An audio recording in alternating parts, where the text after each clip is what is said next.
The Vietnam War was a very bloody and brutal conflict, which was very unnecessary in my opinion, and the United States should have kept out of it. When we think of the Vietnam War, we may think of a Huey helicopter landing troops, disembarking in a jungle, a village being raided or burned down. Instead of focusing on that, I think we should focus on what the soldiers carried, not their defective plastic M16s or their helmets, but I think we should talk about the rations they carried, specifically the Male Combat Individual, also known as the MCI or C ration. Right before World War II, the Ration Combat Individual, also known as the RCI, was introduced into the United States military's rationing. This ration was used as the most widely used United States ration until 1958. That is the year when the Male Combat Individual, also known as the MCI, was released. Compared to the Ration Combat Individual, the Meal Combat Individual sought out to provide nutritionally balanced meals, whereas the RCI was just trying to fulfill the role of a full 24-hour ration. The MCI was used extensively in the Vietnam War, and even years after that, only being replaced by the MRE, Meal Ready to Eat, in the early 80s. The Meal Combat Individual was mostly used to supply soldiers with just a meal.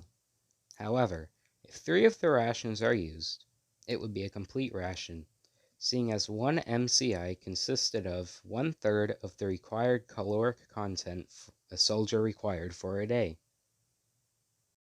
The MCI had 1,200 calories and weighed around 3 pounds. The MCI had a larger variety of meals compared to its predecessor. The cases, when handed out to soldiers, would have 4 can openers and 12 different ration boxes, each of which would contain 4 cans plus an accessory packet. One of the cans would contain meat, the other would carry the crackers and candy, another would carry the spread, and the last can would contain a dessert. The accessory packet would contain a spoon, matches,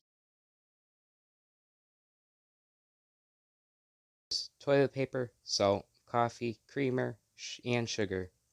They would also contain gum and a variety of cigarettes, which were taken out of the rations in 1972. Each ration contains a meat unit and the bread unit. The M1, 2, and 3 units would contain a meat, usually beef, chicken, or ham. The B units would contain crackers or hardtack and the fudge disc or cookies. The B3 unit contains 4 cookies and a packet of cocoa powder, according to my sources. I found it interesting because my B3 unit contained crackers and a fudge disc. There are many different types of food in an MCI. I will be naming some of what you could expect to find in one. Some meats you would expect would be ham and eggs chopped, turkey loaf, beefsteak, spaghetti and meatballs, and of course many more. For fruits, you had pears, peaches, fruit cocktails, and applesauce. There was also crackers, bread, and spread, usually cheese, peanut butter, or fruit spread, I believe. There was candy, chocolate discs, fruit cakes, and pound cakes. The MCI was to be used not as a daily ration, as your only food available, but when only absolutely necessary.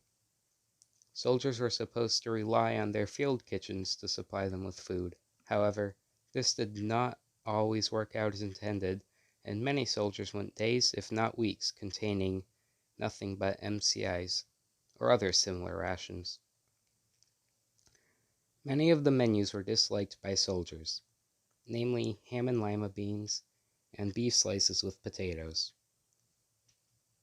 The MCI was replaced with the Meal Ready to Eat in 1981, thus ending the era of canned goods in United States MREs.